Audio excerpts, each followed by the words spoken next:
tubig. Tayo natin kumulo.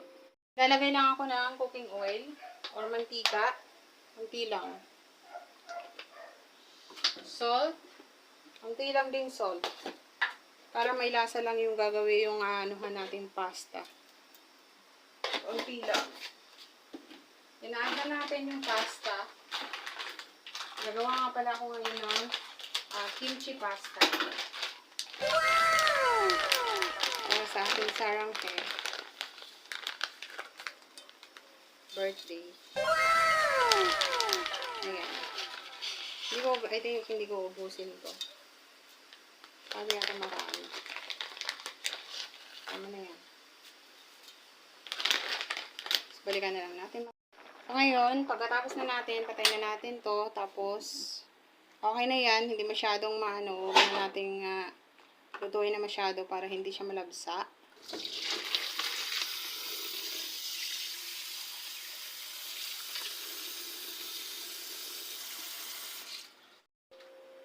Butter.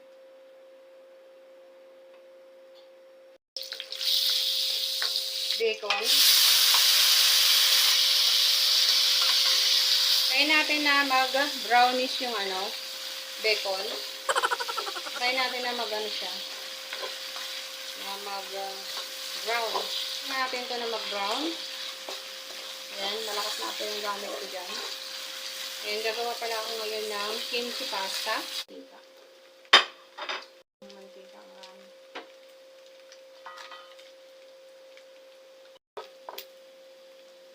Bawang.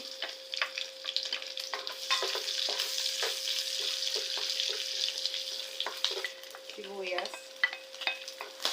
Kimchi. Shrimp.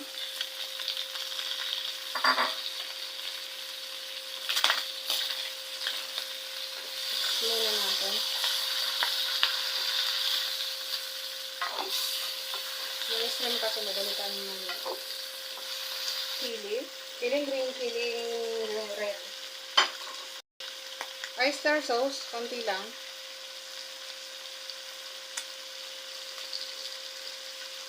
May soy sauce na ilalagay.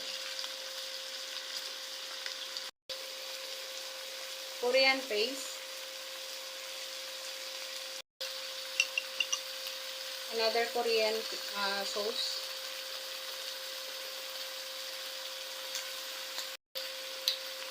Yan na natin yung ako.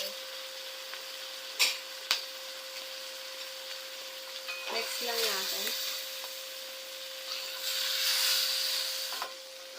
Agad din tayo ng chili flakes. Sauce ng kimchi. Lagyan din natin. Seasonings. At tayo ng konting salt. Or guys, mag-add kayo ng patis.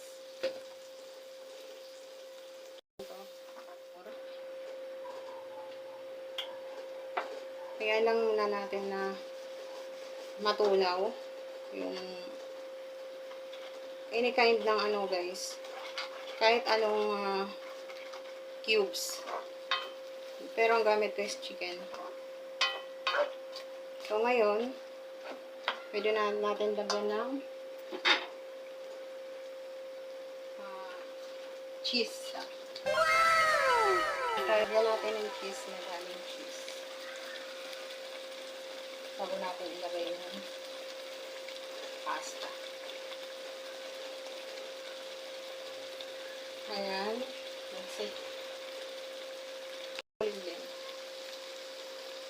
So, patayin na natin to. Sakto lang yung timpla.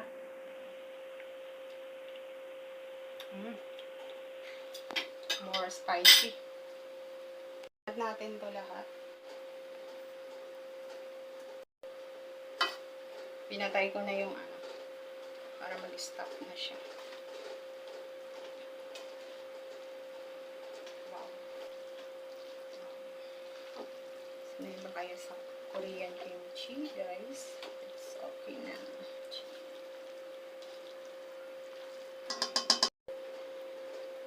Lagyan tayo ng dahon ng sibuyas. Sesame seed. Wow.